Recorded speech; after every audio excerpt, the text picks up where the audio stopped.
Pour les habitants de Guipúzcoa et de ses environs, il est difficile de parler de Guetaria sans avoir à l'esprit l'image de son île avec son profil caractéristique si semblable à celui de ce rongeur. Le nom d'origine de l'île est le mont de San Antón et aujourd'hui c'est un parc naturel éternellement penché vers la mer. Un bras artificiel rejoint ce mont au village de Guetaria, divisant à son tour le terrain en deux petites plages. À gauche se trouve la plage Gaztetapé, très populaire parmi les surfeurs pour sa vague de droite, et beaucoup moins populaire pour le cardinal de Richelieu qui prétendit la conquérir au cours de l'été 1638. Bien que les choses ne se passèrent pas du tout comme il l'espérait, car après avoir coulé la flotte espagnole à cet endroit même, lors du débarquement, il souffrit un retentissant désastre militaire. De l'autre côté se trouve la plage de Malcorbe, une grève plus protégée où l'on peut se baigner dans une mer moins agitée.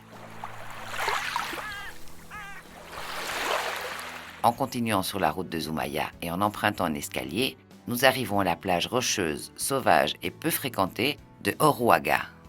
Au sommet de ce que nous pourrions appeler la tête de la souris, se dresse un phare depuis lequel, dans le temps, on surveillait l'arrivée des baleines. Il faut dire que Guetaria fut un village essentiellement centré sur la chasse de ce cétacé, et cela depuis le XIIe siècle. De fait, si vous regardez les armoiries de la ville, vous verrez que le dessin principal est une baleine harponnée. Cet endroit, avec Donostia, est une des villes les plus anciennes de Guipúzcoa. La date exacte de sa fondation par le roi Sancho VI de Navarre n'est pas certaine. On parle de 1180 et aussi de 1194. Mais son nom vient du mot gascon guaita, qui signifie vigie. Voilà pourquoi ce village du golfe de Gascogne n'est pas le seul à porter ce nom. Il existe du côté français un village appelé Guétari.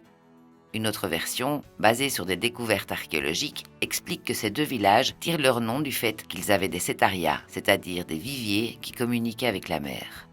Parallèlement à la côte, on rencontre l'acteur principal du signe distinctif de ce village, le mont Garaté. Devinez pourquoi ? Parce que cette douce colline de près de 280 mètres de haut fait de Guetaria un microclimat propice à la culture d'un raisin exceptionnel transformé en chacoli par les habitants de ces coteaux. Ce vin est si particulier qu'il a obtenu sa propre dénomination d'origine, Guetariaco Chacolina. Mais revenons au village. Au fond de sa rue principale, vous tomberez sur une impressionnante église gothique du XVe siècle, appelée Église du Saint-Sauveur et déclarée monument national. En pénétrant à l'intérieur, surtout pas de panique. Le sol incliné n'est pas dû à l'effet du chacoli, mais bien au terrain rocheux sur lequel a été construit l'édifice, et c'est pourquoi le chœur est plus haut. Autre curiosité, sous cette église passe un étroit tunnel qui la relie à la Grand-Rue et qui à une époque fut utilisé à des fins défensives. On peut encore le visiter. Quand vous vous aventurez dans les rues de Guetaria, il est difficile de ne pas admirer les imposantes maisons gothiques, baroques et néoclassiques.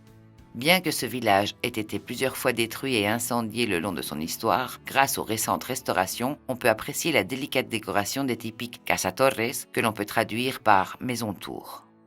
À la différence des tours rurales dont la fonction était essentiellement défensive, ces maisons-tours étaient un symbole de prestige social et de réussite économique de ses habitants. Dans la Grand-Rue, vous verrez la maison-tour de Ochoa y Ibáñez de Olano, un édifice âgé de plus de 600 ans qui appartenait à un riche marchand. Des fouilles archéologiques faites sur son sol permirent de mettre à jour des traces d'une occupation à l'époque romaine.